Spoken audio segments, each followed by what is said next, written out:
За өнөөдөр би та бүхэндээ юу танилцуулах гэж байгаа гэхээр улс төрчдийн хүүхдүүдэд зориулаад нэг ийм тоглоомыг танилцуулах гэсэн юм. Battle Realms-тэй Winter-тэй Wolf гэх юм байна. Ийм тоглоомыг та бүхэндээ танилцуулахаар хүсэж байна. Ийм тоглоомыг. Энэ тоглоомны утга учир нь яг юу юм бэ гэхлээр маш ойлгомжтой тоглоом. Одоо би та бүхний энэ тоглоом руу ингээ ороод үзүүлээ. Яагаад улс төрчийн хүүхдүүд энэ тоглоомыг тоглох ёстой гэдэг юм бэ гэхээр одоо энэ Кенжигийн аялал гэж байгаа. Энэ тоглоом бол ерөнхийдөө Японы Азиудын Хятад, Монгол тэгээд Япон гэсэн Япон нөөрэ хоёр хуваагдсан ийм хэсэг тоглоом байгаа. Ийм ерөнхийдөө Азиудыг харуулсан тиймэрхүү тоглоом харагдаж байгаа. А тэгээд энэ дээрээс та бүхэн Кенжигийн аялал гэдэг ингээд харах юм бол ерөнхийдөө ойлгомжтой болно. Яадаг юм бэ гэхээр одоо та бүхэнд ингээд бүрхнээсээ хавлаа түүхэн гарч ирнэ.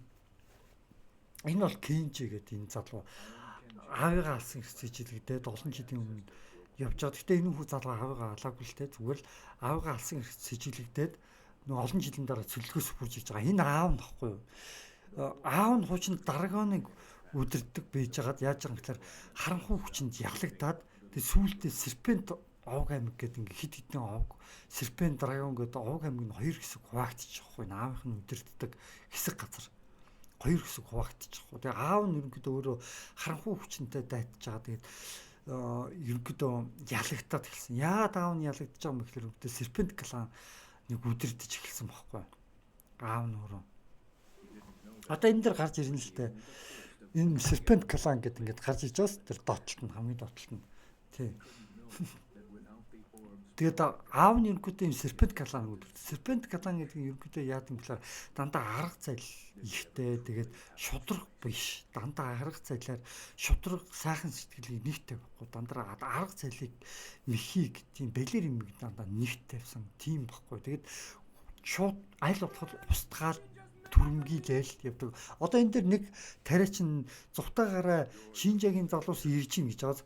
Одоо энэ морьтой хэдэн сэлэнтэй хүмүүс яаж байгаа ингийн ард иргэдэг ингээд алах гад хөөж байгаа байхгүй. Ерөнхийдөө бол аавынх нь өдөрдөг хоёр баатар байсан. Тэд Отомо Шинжаа гэдэг. Тэр хоёр баатрын Шинжаагийнхэн залуус нь нэгсдэ Отомогийн залуус руу нэгсдэ дайрж ийн гэсэн үг.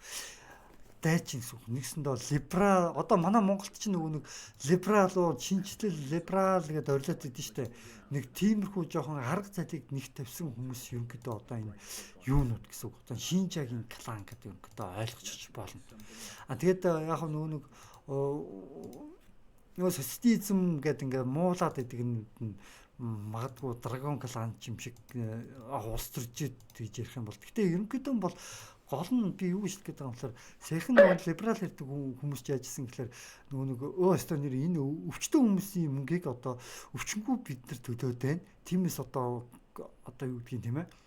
Энэ даатгалыг нэмтмээр энэ бидний үдээс өвчтөн хүмүүсийн төлмөөргүй ингээд ингээ орхичдаг. Харамслаа нь өвчтөн хүмүүс яадаг вэ гэхээр эдгэрхлээрээ буцаад яг ажил хийгээд буцаад нөгөө нэг эрүүлээс хүмүүс чинь буцаад өвдөн штэ. Өвдөх үедээ буцаад эрүүл хүмүүс нь нөгөө нэг даатгалын мөнгө төлөөд нэгсдээ эдгээгээд ингээ босгоод авчих юмыг бүр ингээ байхгүй өвдсөн бол яг хогчнэ гэдэг ингээ хайдаг нэг тийм жоохон хэсцгийдүү юм жоохон надад реклантаад байгаа юм шиг санагдаж байгаа байхгүй юу? Ерөнхийдөө бол надад жоохон тийш санагдсан. Энэ либерал яриад байгаа нэг хитэн нөхдүүд ер жоохон их орноос уралж байгаа юм шиг надад санагдав. Бид нар жоохон энэ серпент энэ клануудтай жоохон төстөө санагддаг надад. А тэгээд мэдээж хэрэг либералч сайн байгаа тийм ээ социализмд ч сайн байгаа. Гэхдээ бүр хитрхи туушруулаад жоохон арга зал ихтэй либерал ярьж байгаа жоохон ус үндэстэн бүр түүгээчихийг түүчих гээд байгаа юм шиг нэг хитэн залуу гарч ирж байгаа юм шиг надад санагддаг байхгүй. Нэг тиймэрхүү худлаа нэг шин мэн гэсэн юм нэрийн ард өөрснийх нь бас л ирэх ашиг хонжоо өгч байгаа юм шиг нэг хитэн харгас хэрцгий одоо энгийн ард иргэд эсрэг ингээ сэлэмтэй ингээд олуулаад барьж бас нэг иймэрхүү хүмүүс шиг надад зүгээр санагддаг байхгүй. А тэгээ тийм болохоор би юу гэж бодож байгаа юм гэхлээр энэ тоглоомыг ерөнхийдөө улс төрчийн хүмүүс сайн тоглоод үзчихээсэй гэж байгаа. Тэгэд аавынхаа явсан тэр муухай бүдүүлэг тэ ингээд заавшгүй ингээд энгийн ард иргэд ингээд сэлэм мэлэм дайрж ингэж байшин савсуулан ингэж шатаадаг тэ.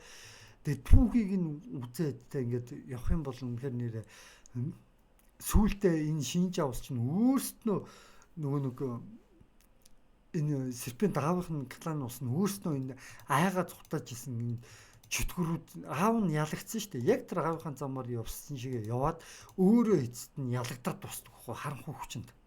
Өөрөө харанхуй хүчинд ялагдаад өөрөө лотуусан хүчинд ороод өөрөө ялагдаад эхэлчихдэг байхгүй. Энэ серпент кланаар явхлаар чи бүр хүст мөстэй амжуулаад бүр зомби момпито ягаад некромансер гэх бүр аимшигтай юмнуудтай явуултаад эхэлчихдэг байхгүй юу. Энэ юу чинь энэ хоёр кланы тэгээд хамгийн ихний өрдөөсөө энэ хоёрын алийг нь сонгох вэ гэдгээс өрдөөс хамгийн чухал сонголт чинь шийдэгдэн. Та ардаас нь хөөгөө түрэмгийлж байгаа энэ алан хидж байгаа энэ мортойгоо дайраад байгаа сэлэмтэй энгийн ард иргэд рүү дайраад байгаа хүний гэрээ сонгоод энэ энгийн ард иргэд рүү дайрах юм бол яг уу гэхээр та энэ серпент клантыг сонгож энэ аавынхаа хуучин удирдажсэн тэ удирдаа тэгээ аав нь яаж яад нас орцсон мэддэхгүй Кенжи өөрөө хилмигдүүдэд үсэн гэж байгаа хилмигдсэн бохгүй аавынхаа хөлт. Тэгээ олон жилийн дараа эх орондоо хурж ирсэн чинь аавынх нь одоо нөгөө ус хоёр задсан хоёр хуваагдсан тулдж байгаа байхгүй. Нэг либерал нэг социалист юм ингээд хоорондоо хуваагдсан тулдж байгаа байхгүй. Гэхдээ нэг нь либерал юм социализм хамаахгүй. Хамгийн гол нь ямар нэр барих нь хамаахгүй. Хамгийн гол нь хэн нь муу үйл хийгээд ин хэн сайн үйл хийгээд ин гэдэг энэ тоглоом дээр хамгийн чухал юм харуулдаг байхгүй. Энэ дэр хэн муу хийж байгаа гэхээр энэ улааны тал буюу аавынх нь хуучин удирдахжсэн энэ тал нь ерөнхийдөө маш муу үйл хэрэг үйлддэг байхгүй. Харин хуучин энд юу нь болохоор чинь сайн үйлийг хэрэгжүүлдэг. Тэгээд харанхуйг эцэст хэн яг ялаад өгсөн юм бэ гэвэл драгоны харанхуйд ялдаг. Энэ үеэр даваад үнэхээр хүчрэхэг маш олон шинэ баатруудыг аваад мэдээч явна. Маш олон ус үндэснийг дараад явна. Тэгтээ эцэст нь яадаг юм бэ гэхлээр эцэст нь ялагдаад өгсдөг байхгүй. Ялагдаад өгсөн улааныг сонгож. Аавынхаа хучин тэр муухай яг удирдахжсэн яг аав шиг удирдаад яг аав шиг муухай замаар явах юм бол яг уу эцэст нь ялагдаад өгсөн гэдгийг харуулж байгаа. Харин сайн тал руу ороод аав нь муу хүн байсан ч гэсэн хүүхэд нь зөв сонголт хийж чадах юм бол сайн талыг гэрээ сонгож чадах юм бол эцэст нь чи ялна шүү гэдгийг энэ тоглоом бүр маш сайн харуулж өгсөн тоглоом баггүй. Тийм болохоор би одоо энэ тоглоом тоглоод үзээсэй гэж би одоо хүсэж байгаа юм. За тэгээ одоо би та бүхэн зүгээр нэг кинонуудаас зүгээр нэг харуулхад үзье л да. Одоо энэ бол ерөнхийдөө серпент буюу ингээ муу талаар ингээд дагнаад явж байгаа. Одоо л энэ ингээд яг муу талаар ингээд дагаа явж л байл л да. Одоо энэ дээр ингээд одоо та нар энэ үг хэлж байгаа өмнүүдийг нь харж байгаа.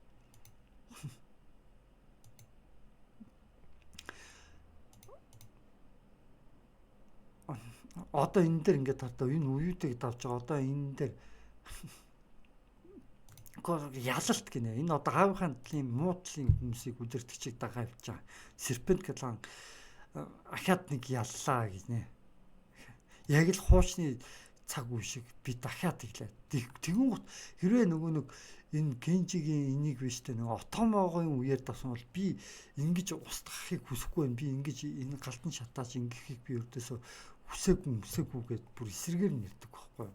Тэгээд дээрс нь серпент клан яадаг юм гэхээр бүр сүүлрхүү нөгөө нэг некромансер гэд бүр дандаа нөгөө харанхуй хүчин одоо нинжа гарч ирсэн ч гэсэндээ тийм ээ лам нарыг устгаад оронд нь нинжатаа нэгтэж байгаа нөгөө алга болдог дандаа сүүдрийн тэгээ некромансер ч гэх юм одоо юу гэх юм дандаа нэг ийм хөгсөдтэй дандаа нэг иймэрхүү хүмүүстэй ингээд зууралцдаг байхгүй хүсдгийг амжуулсан некромансер гэх иймэрхүү баатруудаа. Тэгэхэд Кенжигийн Dragon Movie гэдэг ингэж үтчих. Тэд Dragon кланаар явсан Dragon кланаар явах юм бол гэд бүх юм нь ондоо. Одоо та нар энийг ингэ харж байгаа. Одоо та нар энийг харж байна.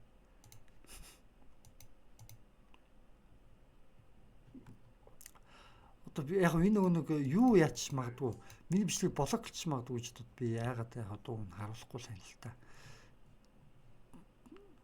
I didn't want this гэж бас би үүнийг хүсээгүй гэж байгаа байхгүй. Өөрөөр хэлбэл энэ ааваасаа өөр эсрэг талын те энэ сайн талыг сонгочлоор би үүнийг хүсээгүй гэж байгаа. Тэгэхээр дандаа сайн талаар нь явдаг. Тэгээ эцэст нь сайн талаар нь явахлаар эцэст нь яадгүй гэхээр жинхэнэ дайсан хэн болж таадгүй гэхээр магадгүй лотусыг би хятадаас санаа авсууж хийсэн болов уу гэж бодож байгаа. Тэгэхээр хятадын талын хамгийн том босс нь энэ Зүмэткэд босс байхгүй. Тэгсэн чинь Зүмэткэд босс санаа сүүдрээс удирдахсан хэн байсан чинь энэ нинжа байдгийг. Энэ нинжа яад юм бэ гэхлээр жинхэнэ дарк буюу нөгөө аавыг нь алсан энэ хинжи чинь анх хүчтэй яагаад нөгөө ааваасаа холдсон байсан гэхээр нөгөө аавыг нь хэн алсан мэдгүй. Тэгээ өөрөө аавыг аллахт өөр буруутгацсан. Тэгсэн чинь аавыг нь хэн алсан гэсэн чинь сүулт нь энэ харах хүн хүч алсан байдаг байхгүй юу? Аавыг нь. Тэгээд сүулт нь бүх хүчийг Кенжи өөртөө олж авдаг байхгүй юу? Энэ жайд сүултэн дээр энэ клан Хог аймгийг өнгөд удирдчихэд байхгүй юу? Энэ нинжа.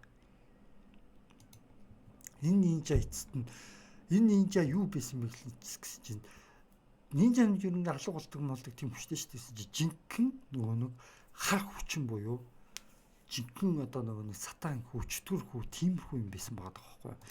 Тэгэд би одоо та бүхэнд энэ тоглоом руугаа оруулаад үзүүлээ л да. Энэ тоглоомд хэдэн төрлийн клан байт юм бэ гэдээ би та бүхэнд үзүүлээ. За тэгэхээр энэ дэр Драгон, Серпент, Лотус, Волф гэдэг энэ дөрвөн клан багаз. Энэ дөрвөн кланаас та бүхэн хүснээрээ сонгож болно заяа. Тэгвэл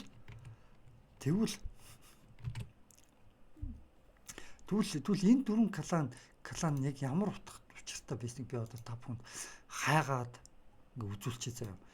За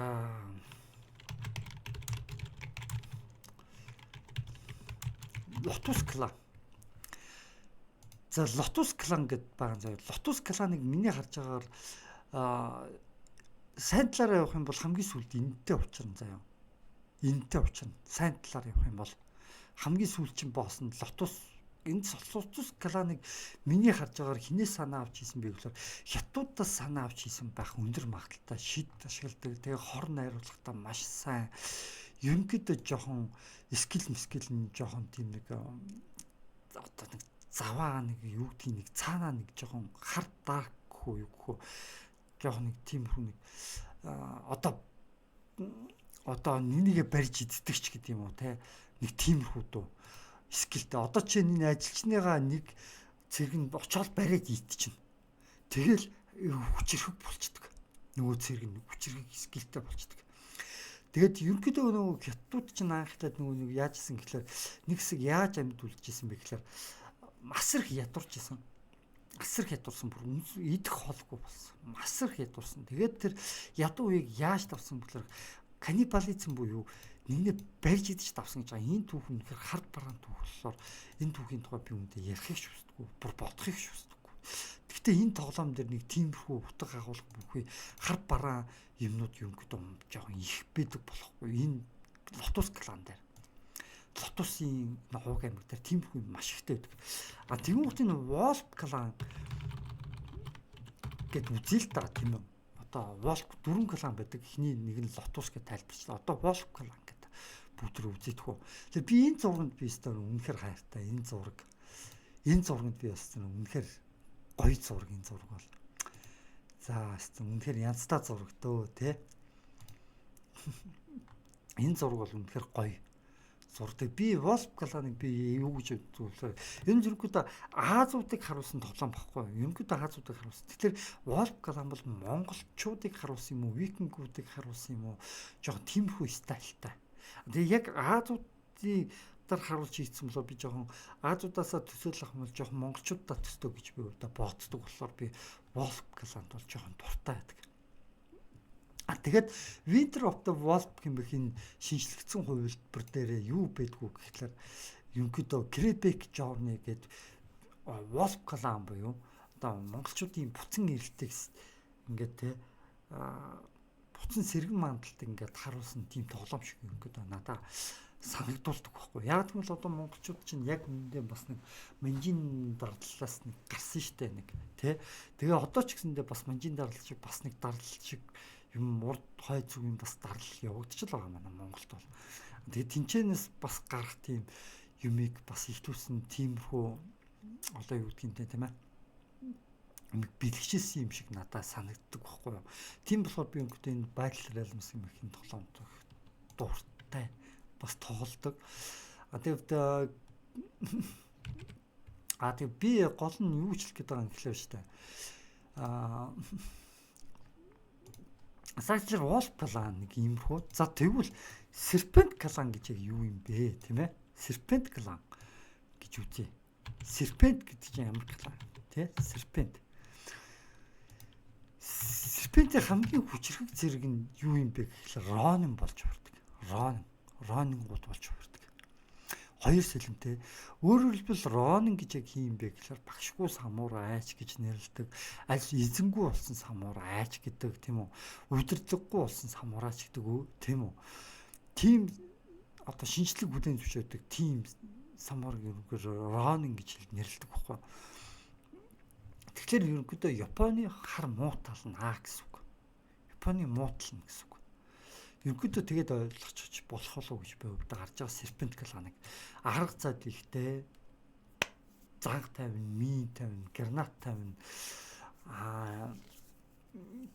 Тэгтээ мэдээж нэг тиймэрхүү дөө. Тэгвэл нөгөө талд нь тийм ээ Dragon гэж одоо хамгийн сайн талын яг жинхэнэ үед тавдаг хамгийн гол баатар нэг шүү дээ. Тэр юу юм бэ гэх юм бол ерөнхийдөө самурай байдаг.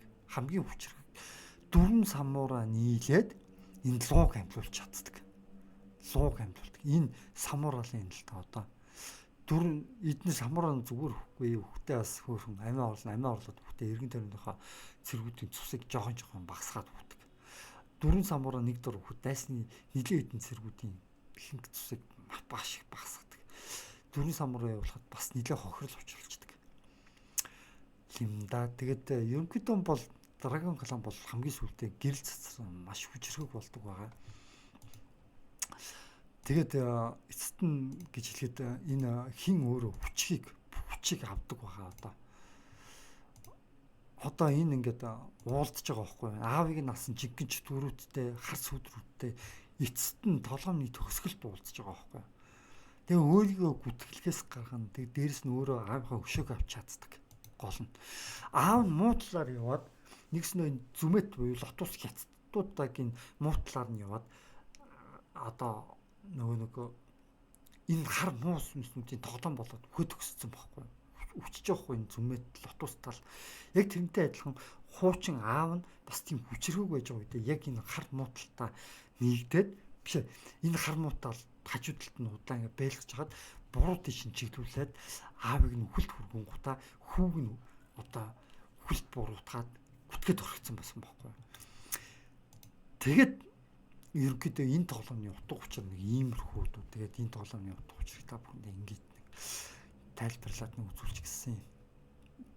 За тэгээ одоо энэ дээр юу харагдах вэ гэхлээр биш үү? Драгоны хамгийн эцсийн хүч харагдана. Энэ дээр. За одоо энийг харуулахаас өмнө эхлээд би танарт нэг юм харуулчихсан хаа.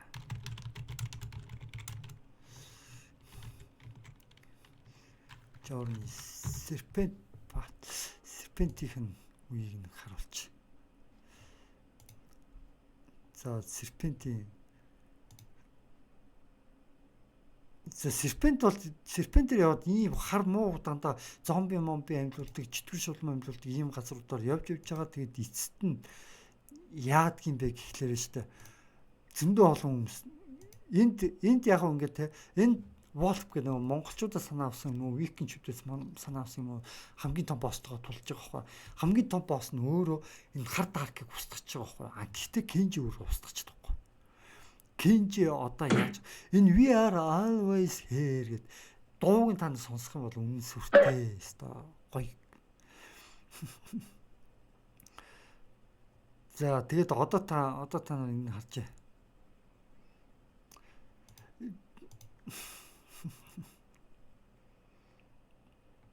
Дараагийн уустай онли мут домог байсан. Бид нэр ялагдлаа гэдэг энэ нөгөө нэг драгоныг гэмтүүлж чадаагүй. Драгон бол зөвхөн домог байсан. Бид нэр хид юм ийшээ явлаа гэд ерөнхийдөө харанхуугаас айгаад өгсөж байгаа байхгүй юм.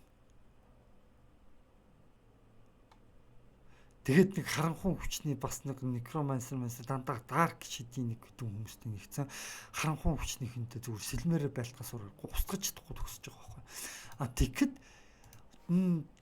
драгон галанаар явхлаар яадгүй гэхээр эцсүүлд нь энийг устгаад өгснө. Өөрөө устгаад өгснө. Жинкнээсээ. Энэ том боссыг нөө Walt Clan Монгол юм викингчүүд устгахгүй. Нөгөө устгаад чадахгүй. Энэ өөрөө одоо гэрэл цэцруулаад жинхэнэ драгон, жинхэнэ луу болоод хуурж байгаа байхгүй. Гэрэл болоод байна. Энэ өөрөө бүх харанхуй хүчийг устгаад өгсдөг байхгүй. Тэгээд ерөнхийдөө энэ тоглоомын түүхийг маш сайн ойлгочих болно. Одоо энэ тоглоом дээр ингээд устгах л да, тийм ээ. Одоо энэ дээр ингээд устгах гэж л байна л да. Энэ скил нь ашигласаад энэ дарк хүч. Энэ айгүй муу тоглолтог юм л байна л да. Хизээ ингэж ашиглах үү? За, тэгтээ яах вэ? Ашиглаж байгаа нэг юм. Хөөхий луу муугаар амар устгаж штэ. Драгоны гал мал ашиглаад амар устгаж штэ. Дан хараач дараа устгачлаа. Өөрөө устгаад. За одоо төгсгөлийн бүдэ харцгаа заяа.